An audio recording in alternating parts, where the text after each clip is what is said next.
nandito sa ospital? Dinubo ka, Georgia, kaya ka namin dinala dito sa ospital.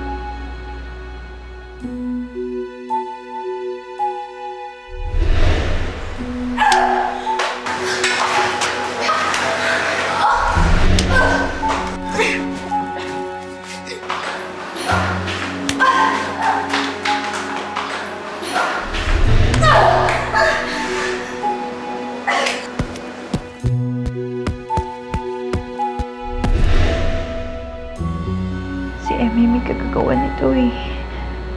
Sana hindi ka na sumugod, Georgia. Buti mo, muntik nang madamay ang baby mo. Baby ko? Georgia, buntis ka. And your baby is fine. Buntis ako pero Doktor na ang nagsabi. Kaya this time, totoo. oh my God. Buntis ako. Yes, my dear. Nagkatotoo ang pagpapanggap mo. Magkaka-baby na tayo. Ro, magiging daddy ka na ulit. Isang magandang gift to ni God para sa akin, sa atin. Hindi ko maintindihan, Georgia. Kung buntis ka, bakit ka nagpapanggap pa? Nung ayaw mo kasi akong pakasalan, nagpanik kasi ako eh. Kaya sinabi ko na lang na buntis ako para pakasalan mo. Pero hindi ko naman alam na buntis talaga ako na. Pero totoo yung sasabi ko kasi naramdaman ko na buntis ako. Pagkakataon nga naman, di ba? Imagine, nanloko ka lang, napanggap ka lang na buntis ka. Tapos ang ka nga totoo. Now na buntis ka na, siguro dapat ituloy nyo na ang pagpapakasal ninyo, Ro.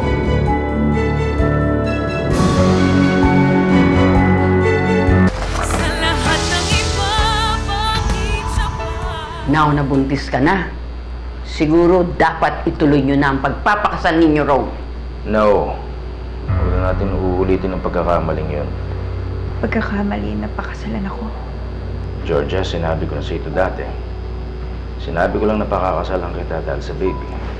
But na-realize ko hindi tama yun. Gusto mo bang lumaki ang bata na walang ama?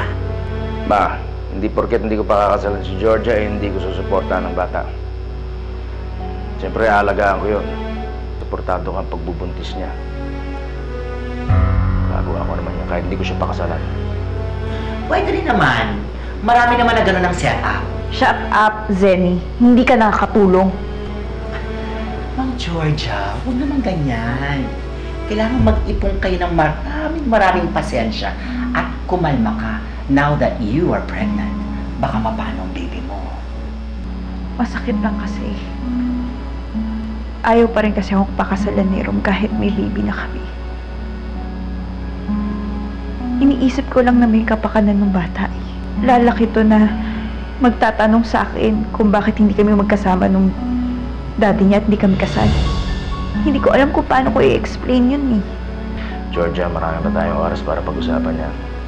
So ngayon, siguraduhin lang natin na okay ang bata. Hindi natin masisiguro yan kung nasa labas si Georgia. Kailangan nasa bahay siya para malagaan natin ang pinagbubuntis niya. Remember what the doctor said. Maselan, Ro, delikado ang kanyang pagbubuntis.